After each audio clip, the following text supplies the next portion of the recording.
What's up, Houday Nation? It is Orange and Black Insider / New Stripe City. Orange is the new black crossover. We are missing one member of our super team, but we are here today at Happy Hour Edition to answer your questions. This is your show. You guys take control. We're going to pretend like we know what we're talking about. I'm Anthony Cosenza, joined by my usual partner in crime, John. Everybody, how you doing? Doing good on this very sunny Friday afternoon, but I believe I'm like the most north-based person on this panel right now. So let's go to our other guys. Ace, how are you doing, man?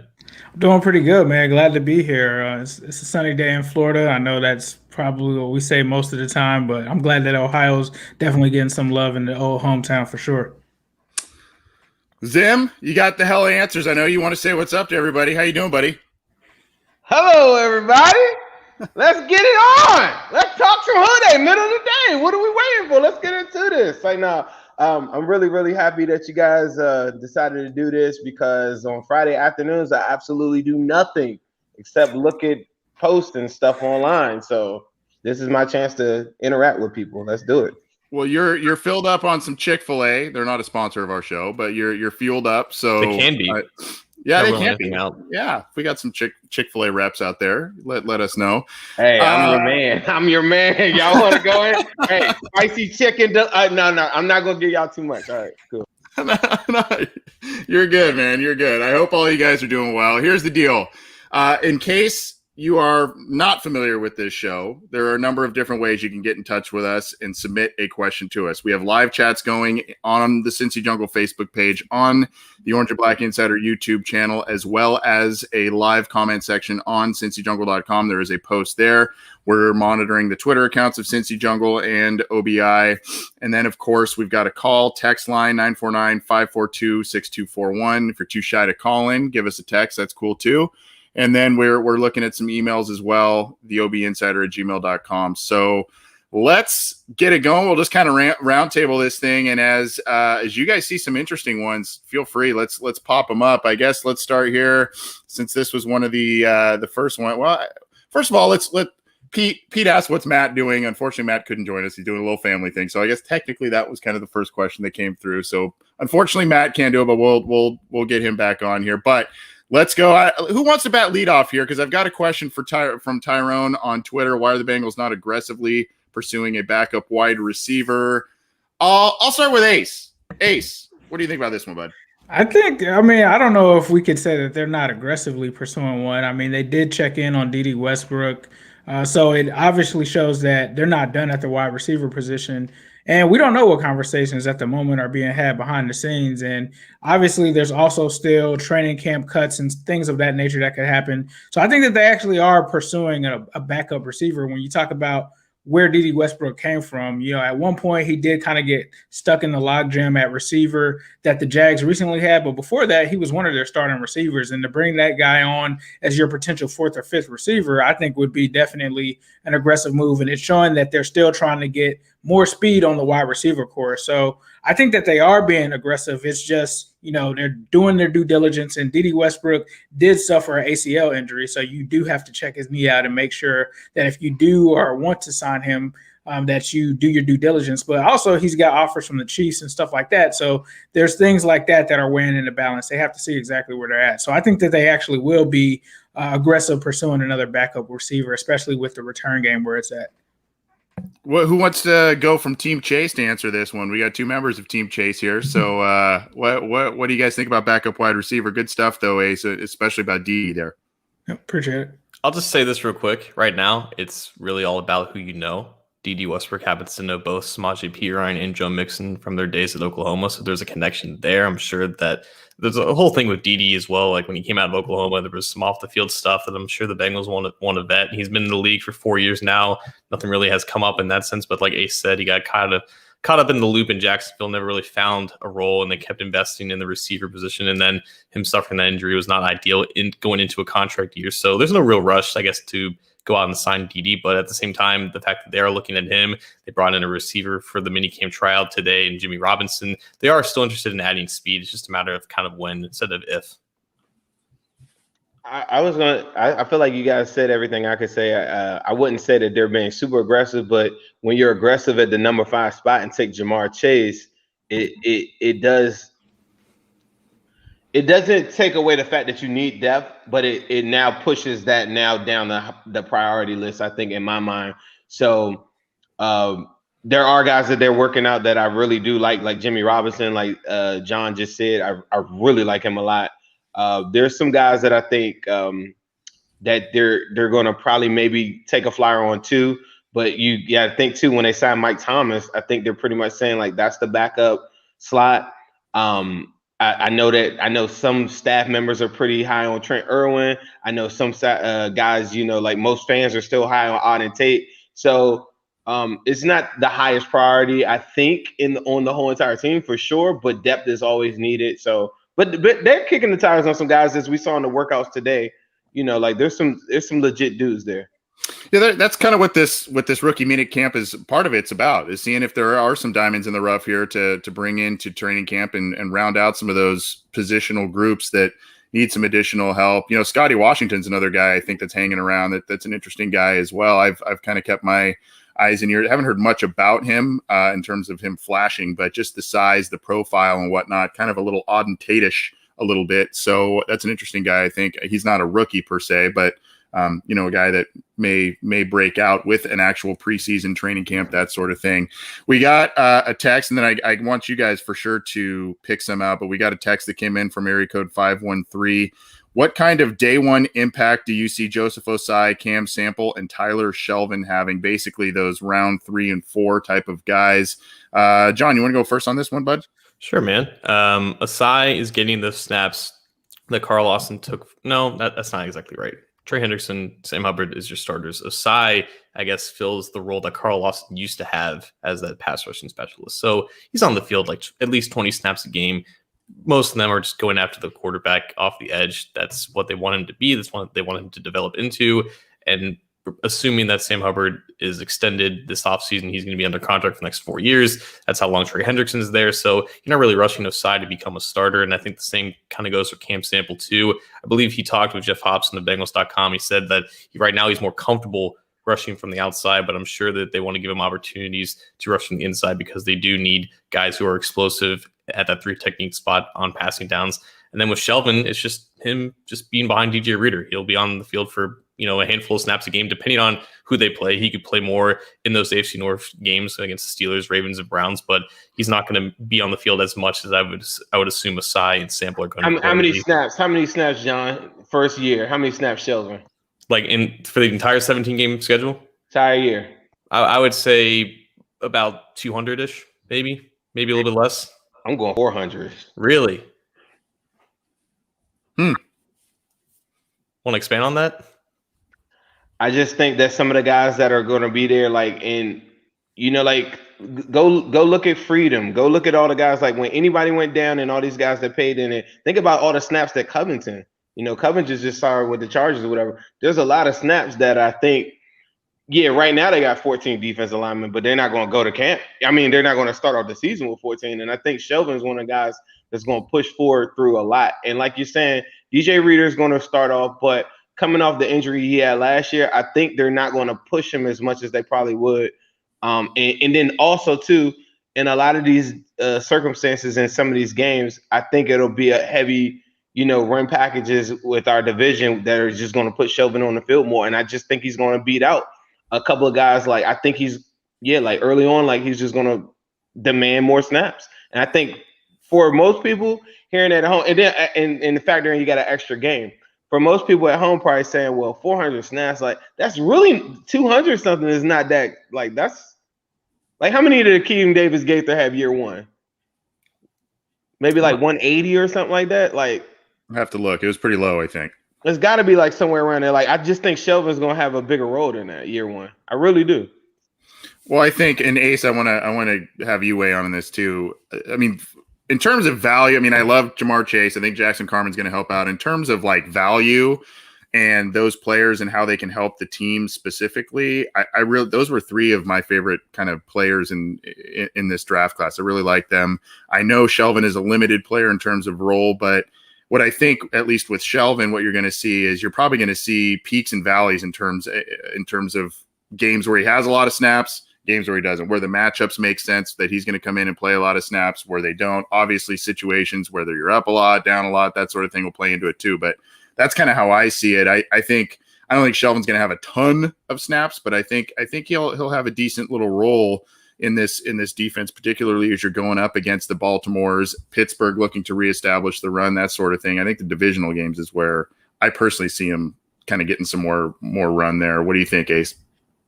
Yeah, I mean, I was trying to take a look here at the snaps for Davis Gaither. It looks like he's right at probably about 270 to 300. It looks like. I tried to exclude obviously the special team stuff there, but I think I feel like I'm in the minority on this because I know that he's a nose guard and a nose tackle.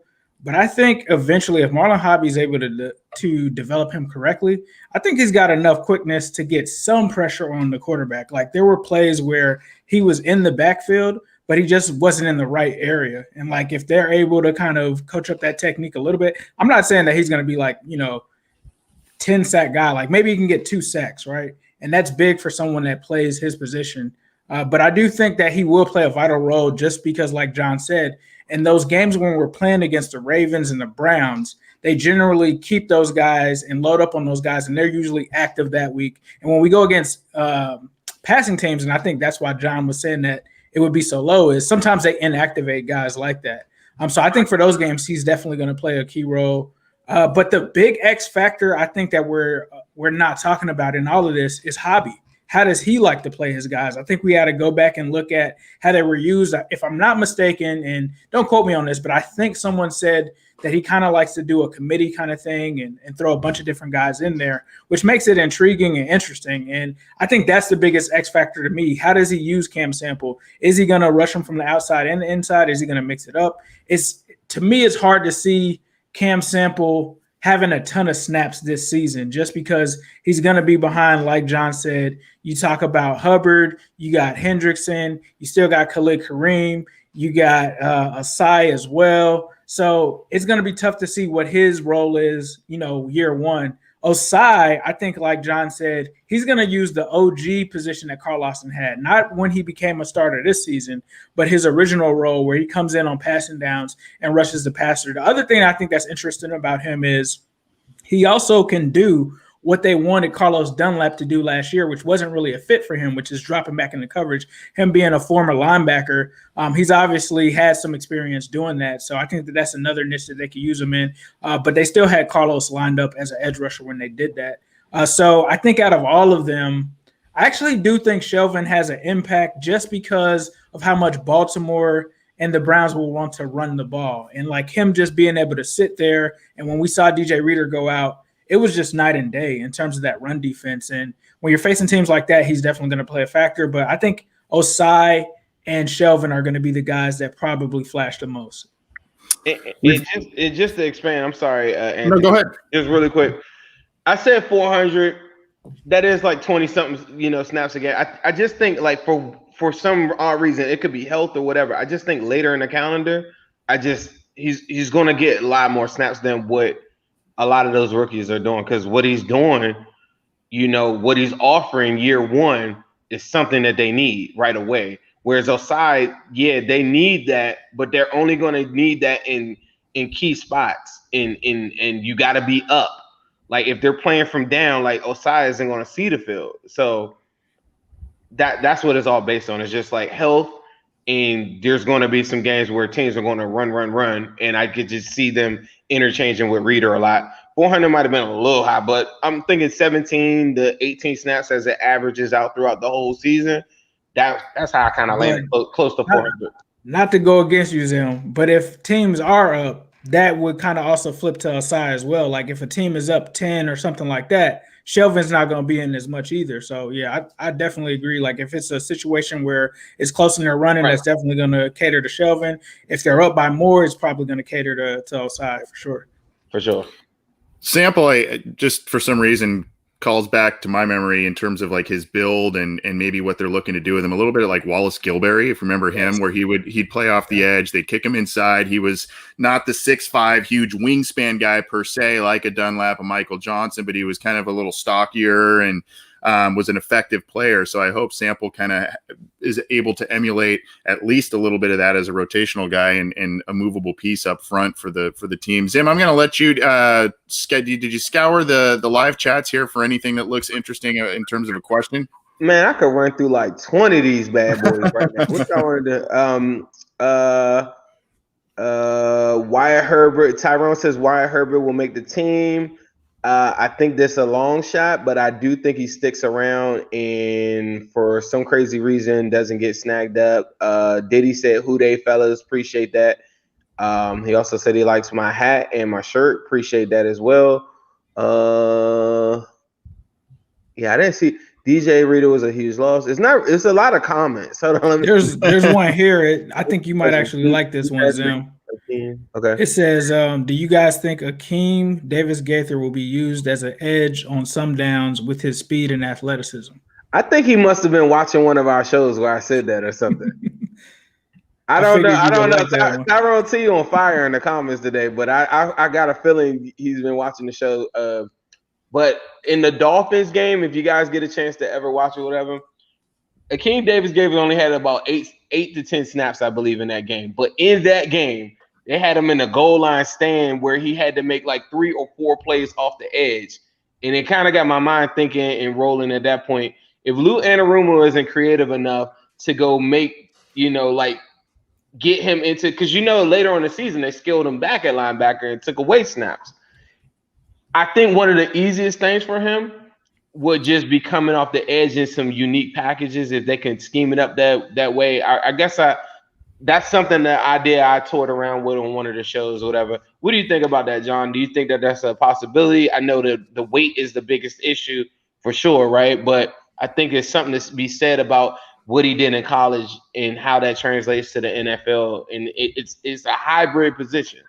On the subject of weight, I have no visual confirmation of this, but someone told me that Akeem looks yoked right about now. He's been training a lot. I think he goes to the same gym that Drew Sample and even Joey B does in Cincinnati. So, I mean, he was 224 when he was drafted, so he was already on the smaller side to be that type of hybrid player. But he got away with just rushing the passer at that size because he played at App State. You go to the NFL, you play more on an off-ball role, like you're going to get into trouble with that. And that was mainly his biggest issue. He couldn't be relied to just fill those gaps and fill those fits as a run defender. He was used like primarily as a coverage player. Like I think something along the lines of 70, 80% of his snaps were in pass defense. And to that Miami game, I believe like he was lined up over the edge or like as an overhang defender. He motioned out.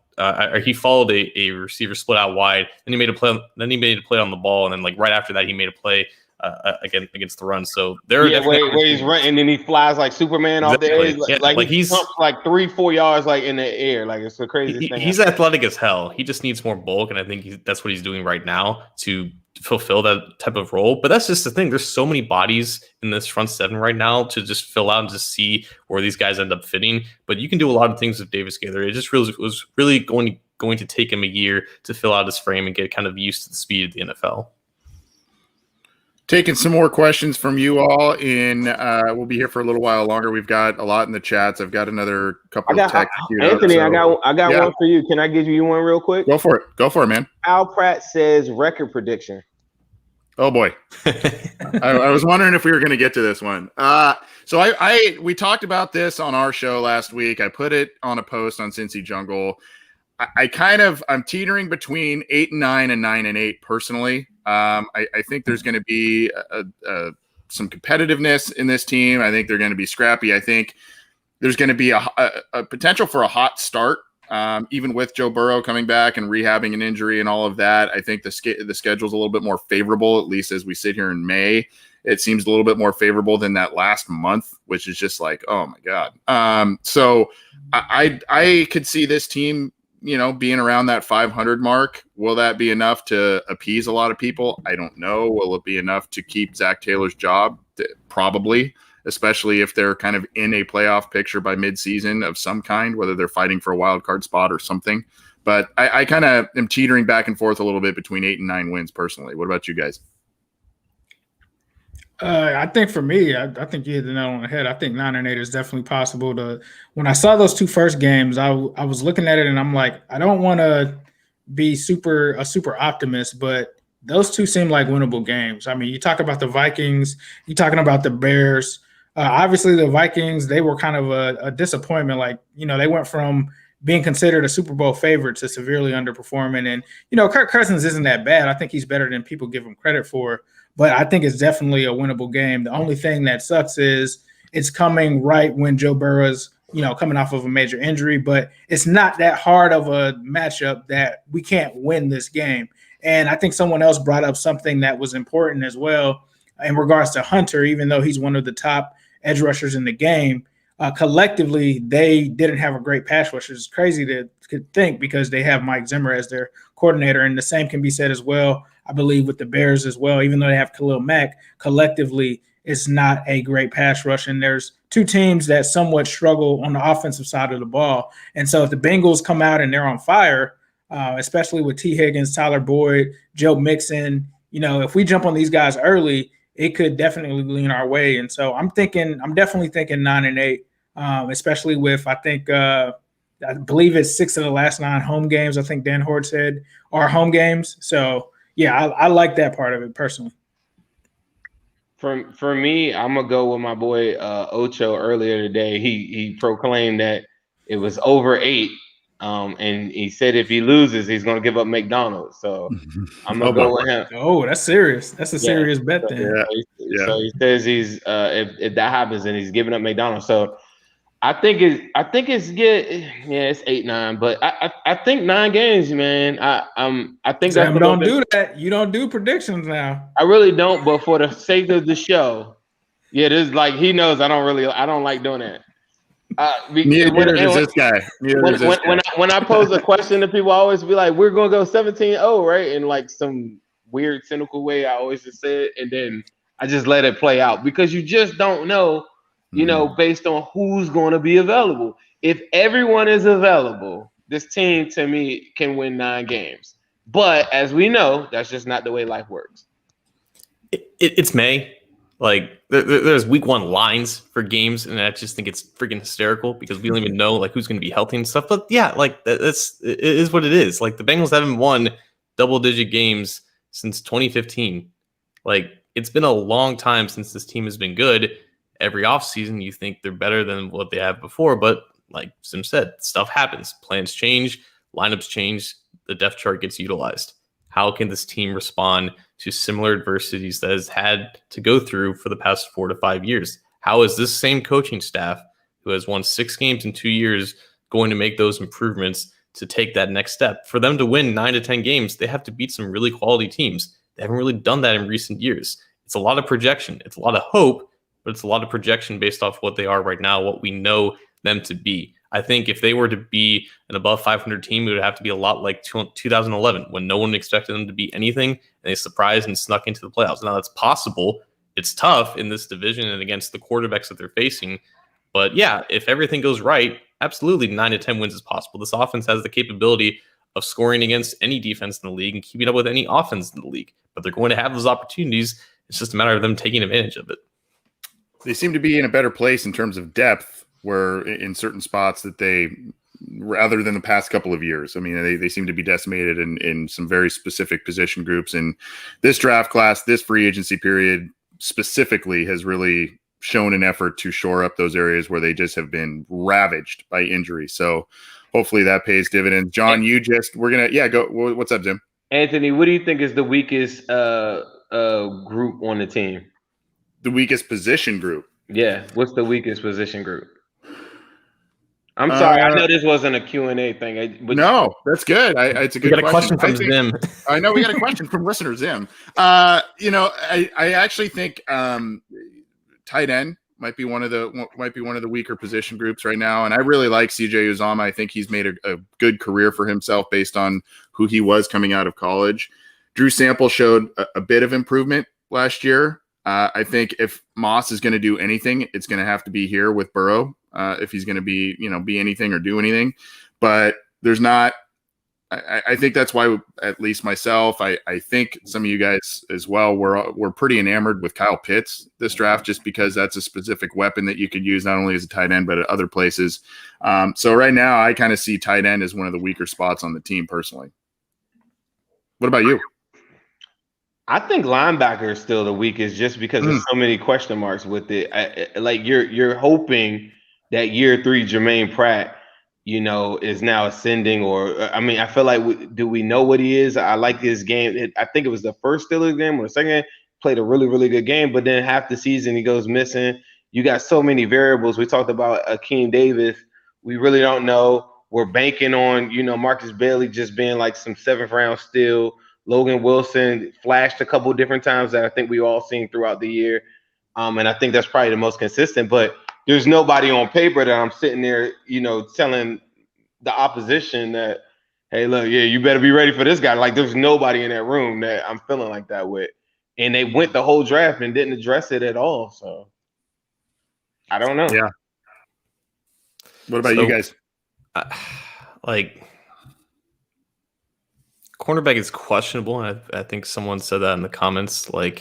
There's a lot of bodies there, and I think they addressed it very similar to the defensive tackle. Like we don't want to end up in week 9 having to throw Jalen Davis and LaShawn Sims out there again. So they brought in obviously Chidobe, Mike Hilton, Eli Apple. Like even you could throw Ricardo Allen in there because he has experience in the slot.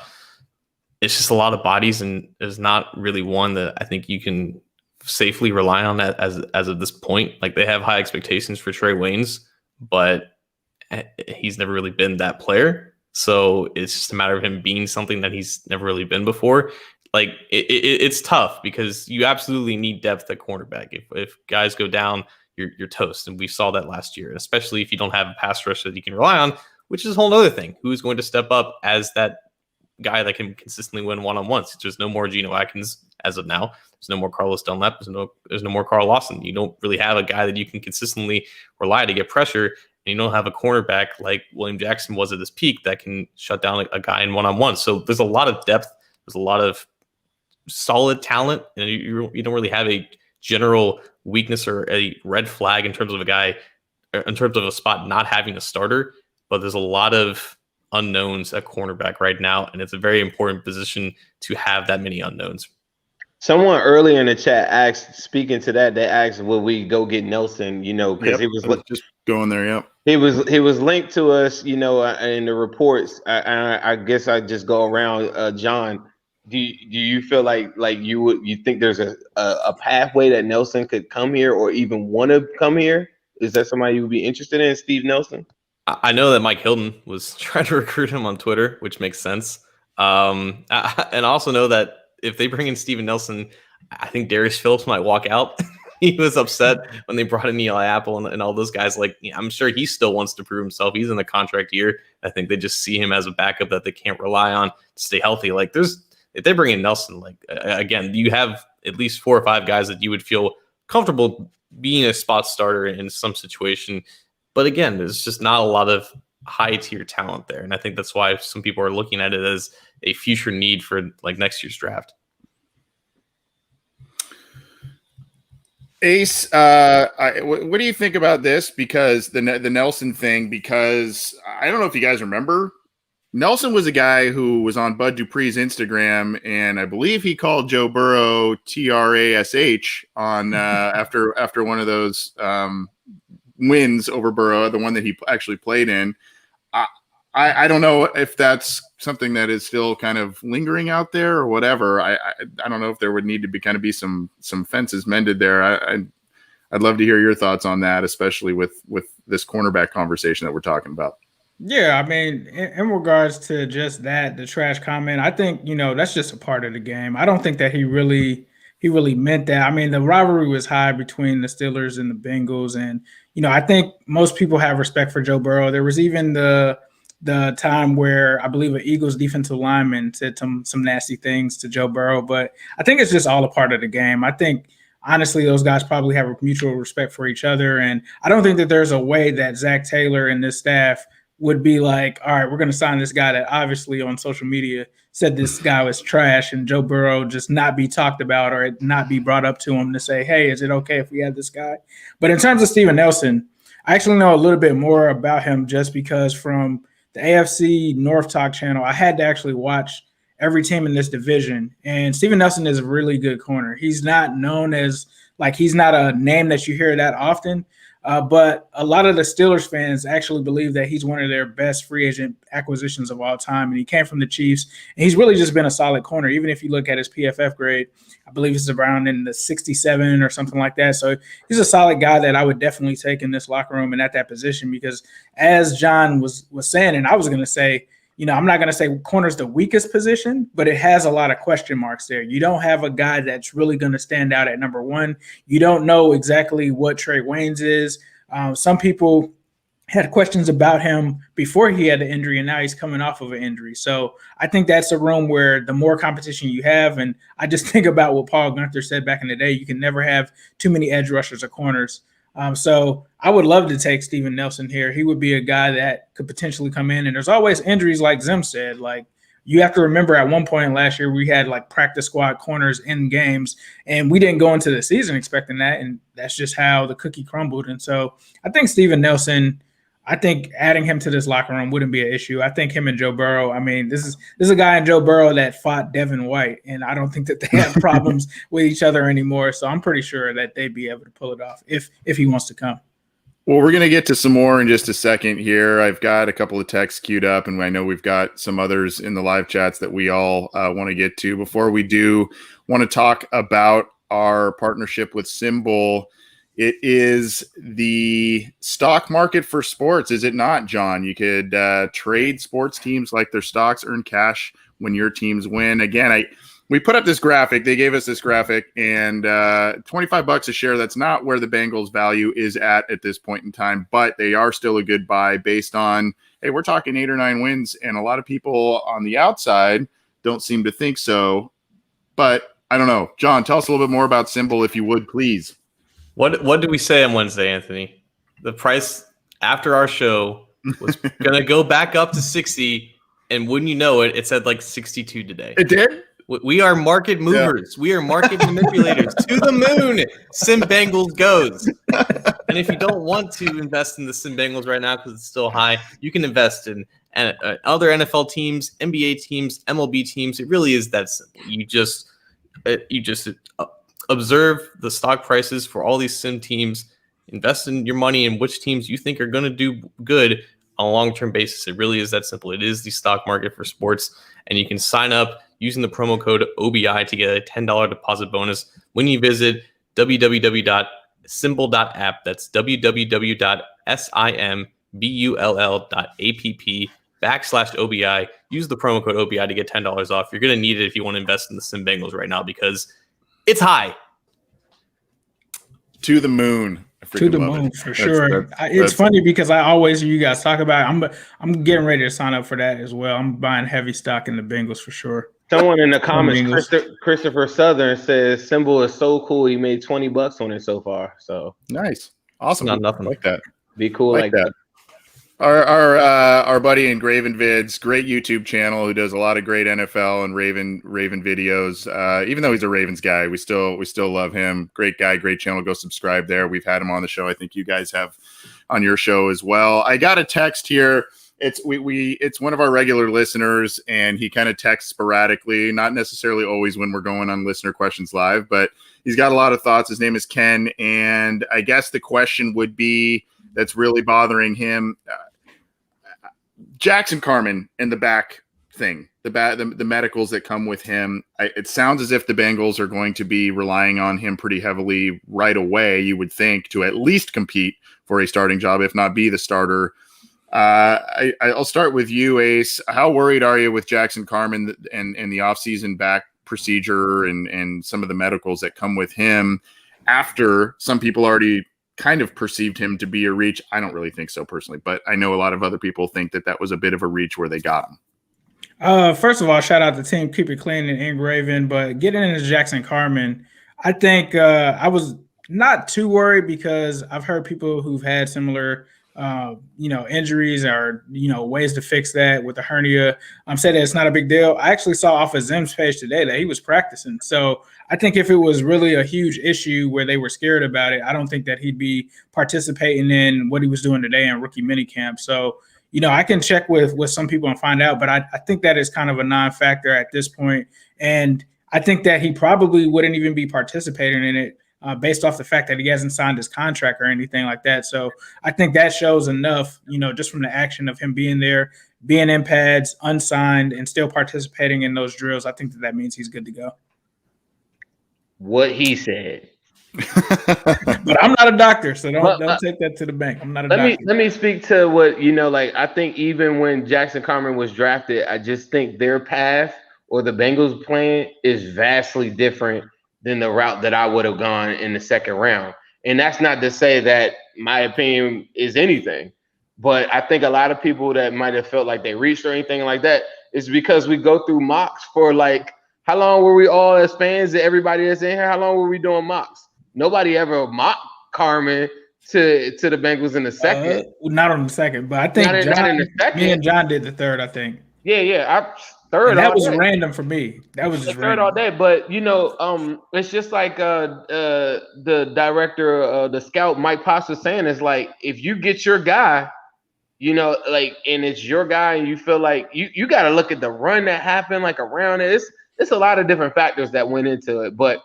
Is it who I would have drafted? And I think a lot of people just got to lose that part of it. Once they lose that part of it and just say, you know what, this guy like fits the bill size-wise. He protected the number one, quarterback that's in this draft. He did a lot of good things. He played at a big school, period. And he's ready for big moments. He's got Willie Anderson's stamp of approval. Like when people start to put all these different things together, I think it'll slowly start to curve it. But he's got to play, and you said something about like he's got to battle it. No, that's the difference. That's the reason why, for me, it was like a little shaky of a pick, is because I wasn't looking for a guy that's transitioning, or I wasn't looking for a guy for the long term. I'm thinking, and I know this, that to me it's not a wasted pick, but it would come off as a reach if he's not starting at right guard week one, because there were guards there to be had. You traded out a spot. I love the way that they came and got the 2 4s, but at the same time, there are guys like Wyatt David that went like number 51 that I know is going to, he's just a guard, and he's going to be a guard like for his whole NFL tenure. I think the Bengals took a little bit of a chance and said, you know what, I think this guy has the potential to play tackle. He's going to be this is our guy. We've done our research. We know that the arm length is incorrect. That's our little secret. All these different things like that. So when people get over the whole, I didn't mock him in the second, and then actually put him all on the field, if they want to go back and look and compare him to other people, then sure, go right ahead. But I just think that's the only thing. Like if you look at the measurables and everything like that, the guy, like, he's no joke. He's legit. So, and like Ace said, he practiced today. So you guys looking for clips, they're all over the internet. To answer the medical side of things, I think something that they have said numerous times, they've repeated, is not that he, like, it wasn't a negative, it was a positive that he had that issue and played and finished the season with it. I think it was like the last 5 games that he was dealing with that herniated disc, and they noted several times like he could have opted out.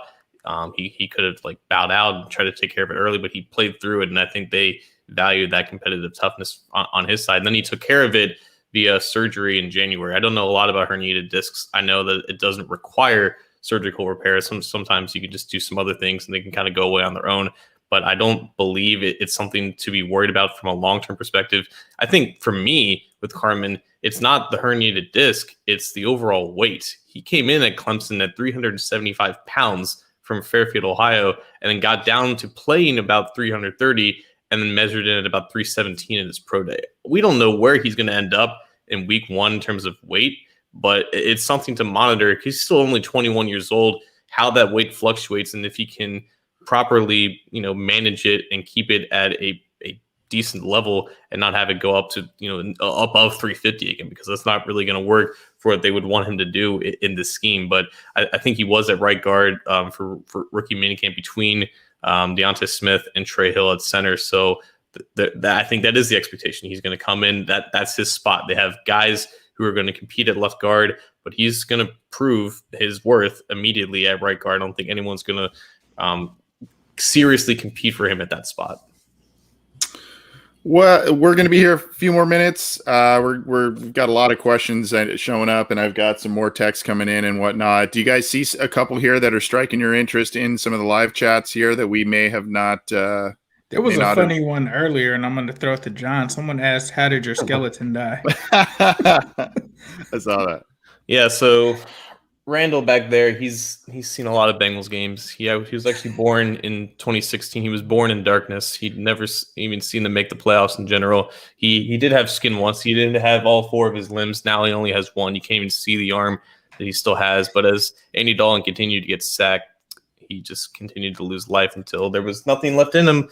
And he's a skeleton, so I can still make him look like he can smile, but he's legitimately dead inside. So he's still hanging in there though. Hey bro, he got the perfect hat on now. Now that he's got a good like a skull, like that's just so perfect. I just wanted to say that. Yeah, Clay's asking what's the skeleton's name? It's Randall. Randall. Yeah, Randall. That is the skeleton's name, and he is the fifth Beatle, I guess, if you want to call him that. I saw a good question. Yeah, go for it. Austin Tran says, "How do you think Frank Pollock developed Jonah Williams for the first time working on?" Hold up, I think it is a typo, but I think it's just speaking to is Pollock going to be able to help Jonah Williams ascend? Like everybody gets a boost. Everybody who has worked under Jim Turner, they get an immediate attribute boost all across the board for all. If you want to look at Madden terms, he gets +5 pass block, +10 run block, I guess, but +15 awareness, sure, all across the board. So Jonah Williams was already a really good player.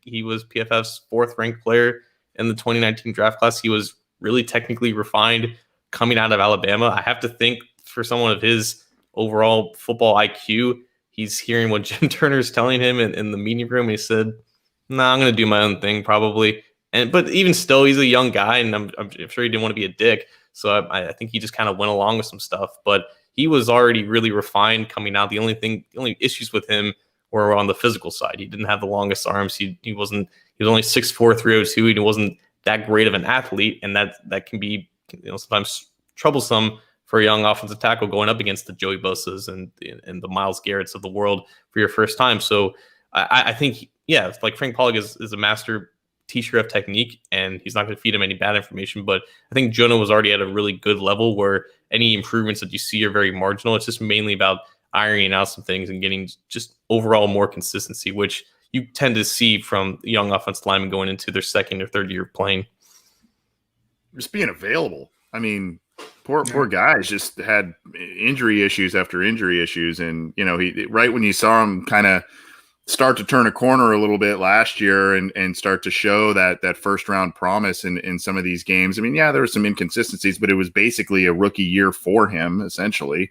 And, then he gets hurt again. It's like, oh my gosh. So thankfully he's not coming off a surgery, but, and he's also showing off some of the workouts. He looks like he's in good shape and whatnot. But if he is going to, prove anything, I would think it would be under Frank Pollock. And I think that you're going to see just marked improvement across the line, not only from new additions being there, but also just from a coaching standpoint. I got some texts from 2 different numbers, 859 area. What's that? Have you seen Jonah's new tats? Yeah. He's got a sleeve. He's all sleeved out, right? That's really important. Yeah. He's a badass now. Sorry, go ahead. I guess one's from Adam from Kentucky, and then another 859 area code, basically asking Joe Burrow ready week 1 or not, and if so, how effective? We'll be closing up shop here in just a few minutes. I don't know if we want to end up necessarily on this one, but an important question also asking about Joe Mixon, his health, and where we think he will be week 1 going forward. Joey B is ready to go. The key is not to put pressure on him early in the season. That's the short answer. But he's ready to go. It's happening week 1. It's LFG. And then Joe Mixon.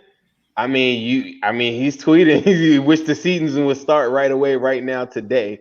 Part of me and people have told me closer to the team that they just didn't see any reason to push him towards the end of the season when he could have came back. And he was probably ready at the end of the season. but they just didn't see the point of it with the losing record.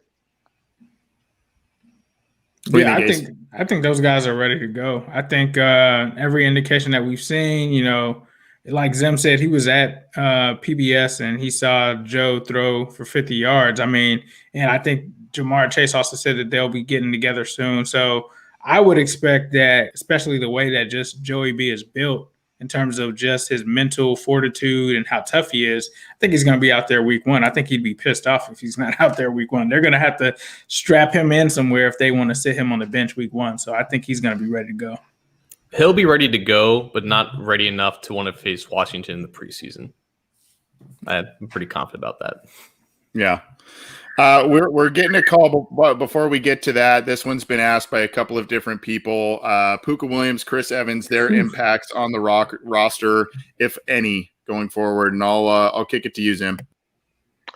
I saw Evans earlier today. Our good friend James sent me a bunch of clips. If you guys get a chance to check out James' opinion pages or whatever, but he was there at rookie camp today, and Evans, out of everybody that me and him talked about, he told me like he was really, really fluid, super quick, shouldn't miss a beat, and one of the guys that stood out to him. So that was pretty good.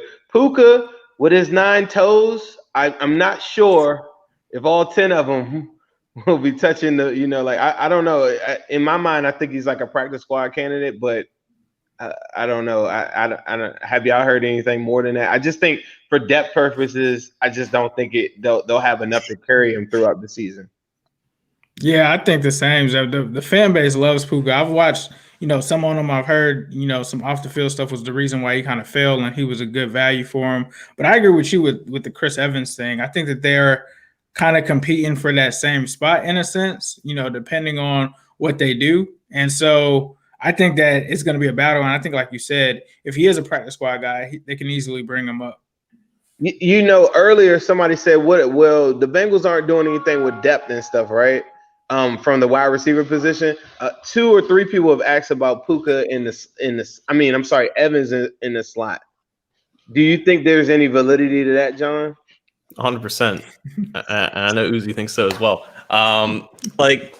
Evans, I think, came to Michigan as a slot receiver. I think that's where he first started for them, and then I think he just transitioned to a running back. He has experience at both positions.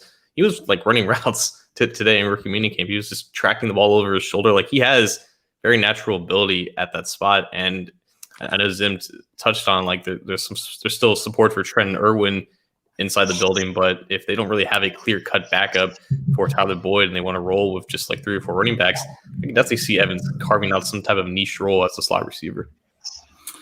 Well, guys, we're going to close up, but we do have a phone call from our good buddy Jason VonStein, loyal listener. Jason, what's going on, bud? Hey, I just wanted to call and just congratulate you guys. I think this is really cool. I've been listening to this since, I guess, the very beginning, but I think it's great how you bring in Zim and Ace in. You guys are really, the whole Bengals community's really coming together. It's cool to see there's so many fans out there. I'm excited.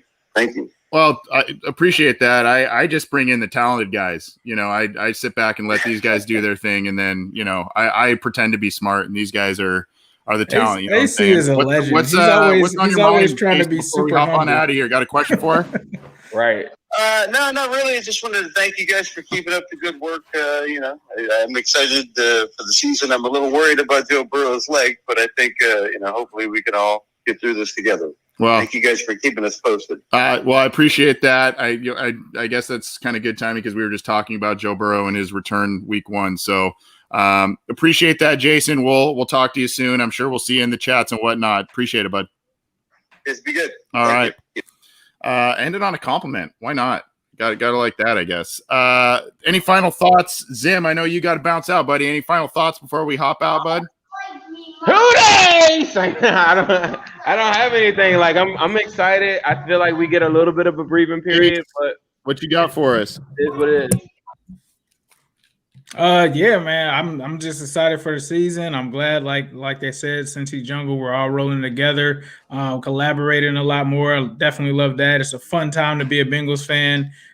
Dope seeing what you guys are doing with Symbol. And I'm just excited to be here. Glad to be here under the SB Nation umbrella. And yeah, who they? Zim, did I cut you off? My headphones cut out. Did I cut you off, dude? I didn't really have anything to say. I heard you go I swear. and my headphones cut out, and I'm I like, feel oh, like hey, so I hope I was didn't just cut you gonna say off, we dude. got a little bit of a breathing period. Now we can kind of like, we went through that crazy buzzsaw of like, the draft and everything. But now, this is a time where just keep everybody healthy. We got beautiful weather outside. Let's get it together, keep the same energy, and work on some new ideas. So anybody paying attention to this show today, you're a very special person for tuning in for this happy hour while I'm drinking this nice drink here. But I say that to say this. We have a group that is going to do some things that you're not going to get from some of the other Cincy outlets, I think. And I'm really, really confident saying that. And we got some really good interviews on the way. And we got some really, really good ideas that I can't wait to implement. So please stick with us, guys. Yeah, appreciate that. And the great work that you guys do. I know you've been doing some stuff on Ken Riley and a lot of great interviews. So it's you guys have been an awesome part of the podcast channel. Appreciate you guys tuning in or joining in today. And I'm glad we were able to do this. And hopefully we make it a more regular thing and collaborate on some of these great projects too coming up. That'd be cool. John, got big plans for the weekend, dude? Anything crazy? I think I'm just gonna prepare for the cicada invasion. That's inevitable, I guess. They're coming back. They're coming back. Nothing really more than that. I'm sure everyone watching, listening to this, we get so much interaction and so much joint intermingling between the Orange and Black Insider community and Orange is the New Black community, and as well as New Stripe City. We have a bunch of different listeners and viewers whenever we collab like this. So this is almost a little bit pointless to say because I know you guys are already subscribed because these guys do great work. But in case you are not, New Stripe City on YouTube, Orange is the New Black on all your podcast outlets, and obviously this channel as well. Go subscribe, 5-star reviews, all that stuff. These guys do great work. Absolutely. Love having you guys all on here together. We'll do this again soon. Appreciate all of you guys. Enjoy your weekend. Thanks to all the listeners, not only for who tuned in live, but submitted questions. Thanks for listening after the fact. You can get all of our podcasts on your favorite audio streamer, YouTube channels, all that good stuff. Thanks, everybody. Have a great rest of the weekend and Hoo Day. Appreciate it, guys.